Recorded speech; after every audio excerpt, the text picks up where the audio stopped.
د نیوز پریس چینل لیدونکو السلام علیکم. ستړي مشه په موکړه تاسو لاندو مهمو خبرونو ته.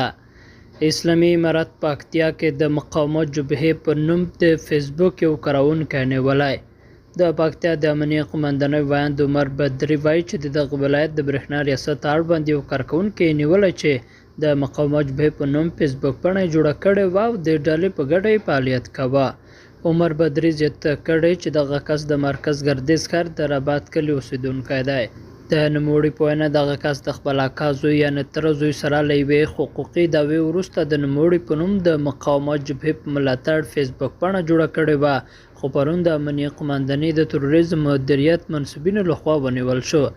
د پاکتیا د امنیه قومندانۍ همداراز ویل چې له نیول شوي کس څېړنې روانې دي او تر بشپړېدو وروسته به عدلي او قضایي ارګانونو ته وسپارل شي. او سیلابونو پاکستان کې افغان کډوالو ته سخت زیان اړولی دی.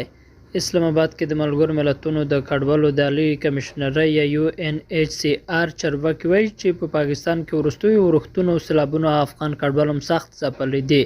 د دې ادارې وایند قیصر افریدي ویلي چې پاکستان کې میاشت شاوخوا 800,000 افغان کډوال د وروستیو سیلابونو له کبله په یوه نه یو ډول زیانمن شوي دي. افریدي ویلي چې د کډوالو عالی کمشنرۍ له زیانمنو شوو افغان کورنیو سره نغدې مرستې پیل کړې او هڅه کوي چې د اړتیا وړ توکي هم ورته برابر کړي. پاکستان کې د ملګرو ملتونو د کډوالو د عالی کمشنرۍ وایند ویلي چې د امریکا متحده ایالتونو ورسره د تازه مرستو ژمنه هم کړې چې د یادو مرستو په ور رسېدو سره به د زیانمنو شویو افغان کډوالو ستونزې تر ډیره بریده هوارې شي.